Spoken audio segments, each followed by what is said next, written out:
kahit talaga bobo ako, meron pa rin lumalabas ng mga English. Hindi ko rin naman maintindihan. Hindi ko alam kung wrong grammar ba. Bahala na kayong mitindi guys. Sirang-sira na. Wala na nga tayong masuot. Nasira pa. Ay walang hiya to. Tagal mahiya. Kahit alam kong nahihirapan ako. Nasusugatan na. Nasasaktan. Uy. Parang nagdrama naman to.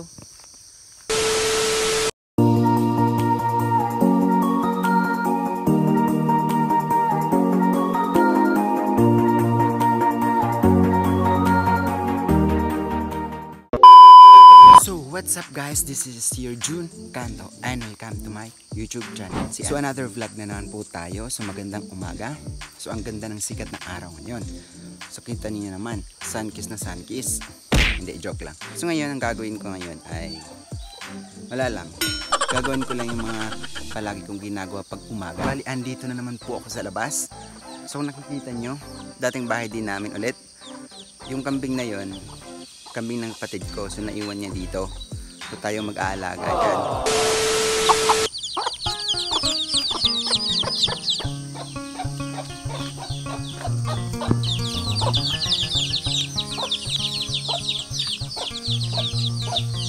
Doon ko siya dadalhin sa pinaka-tok-tok ng namin. Pinaka-tok-tok ng lupa namin. Kasi maraming damo doon na pwede niyang makain. Para naman tumaba na konti. So dadaan tayo doon sa maraming damuhan. Sana wag naman sanang may ahas dito, ano? Baka kasi tuklawin tayo. So maganda dito sana guys, kaso hindi natin pwedeng ilagay dito. Alam niyo kung bakit? Kasi may mga maliliit na niyog dito. Ayan, oh. Ayan.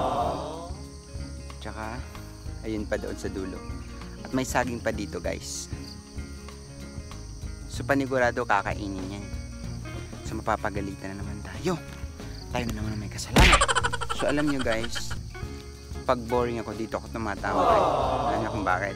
Kasi sobrang ganda ng view dito at napaka fresh ng hangin. So yung makita,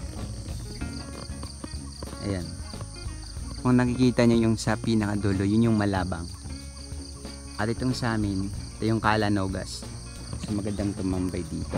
Lakas ng kambing guys. Kaya kanitong tawag doon, basta malakas siya. Medyo mahihirapan na naman ako kunin daw. Minsan kasi umuulan dito pag mga hapon na hanggang gabi. Medyo malayo sa bahay, pero okay lang. At least magandang kain yung Mrs. Kambing. Hindi siya tinatali kung saan saan. Ito yung ginagamit. Bye bye Mrs. Kambing. Aalis na ako. Di naman ako uuwi agad.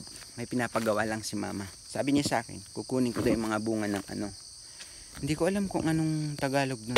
Tawag sa amin, kudalis. May dala rin akong supot. Yung pinakagusto ni mama na pinagtataniman ng sili. Kita mo yun sa baba. Lahat yan. May mga tanim dyan si mama. Alam nyo guys, ang hirap maglakad dito. Alam nyo kung bakit? Na naman, nagkwento naman si Boy. Kasi may mga dito, yung sinasabi nilang makahiya. May mga tusok-tusok siya. Ayan, oh. Sobrang dami. Subukan natin tong isa. Sabi sa'yo, nahihiya eh. Ay, walang hiya to. Tagal mahiya. Ayan yung tusok-tusok niya guys. Ayan, ang dami. So, ang sakit niya sa paa. Lalo na kung naka-shirt tayo. Kasi naman mga taga rito, hindi naman nag-shirt eh. Tayo lang naman yung dito. Ang arte-arte. Joke lang. Hindi naman ako ma-arte guys. Pero mas sanay akong mag-shirt kahit saan. Kahit alam kong nahihirapan ako. Nasusugatan na. Nasaktan. Huy. Parang nagdrama naman to. So doon pa sa pinakababa yung nasabi kong kukunin ko. Guys, andito na tayo. So ito yung nakikita nyo. Yan siya. Papakita ko sa inyo kung anong itsura. Ayan. Yun yung hindi pa malalaki. Papakita ko mamaya yung laman guys. Mangunguha muna tayo. May snake na dumaan. Hindi naman tayo matutuklaw ng snake. Umaalis naman yan kapag may dumadaan na taong nararamdaman.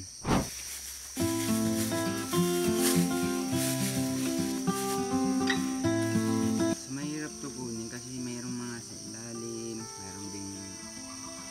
Babaw. Ito guys yung bago pa. Ito naman yung pwede na siyang itanim pero kailangan mo munang ibabad sa araw. Ito yung laman niya guys. Kulay ano siya? Kulay brown. Tapos ito, yellow green. Tapos diba? Hindi na tinatapos kasi masyadong marami. And ito yung nakuha ko. Ayan. So medyo okay naman yun, di ba? Malaki na yan, di ba? Ha? Malaki na yan, di ba? Malaki na yan, di ba? Okay na yan? Ha? Huwag yung pala decision. Sinasabi ko sa inyo. Kaya ako tumigil kasi may malaking 3 bubuyog. Hinabol ako, bale. Bumagsak ako dito sa baba. Nasira yung tsinelas natin. Sirang-sira na. Wala na nga tayong masuot. Nasira pa. So may napansin ako guys, para siyang caterpillar. Pero iba to. Pag nahawakan mo to, yung balat mo, magkakarashes, tapos may mga butlik-butlik, tapos ang kati na masakit. Ito nga siya guys. I'll introduce you. Ayan siya.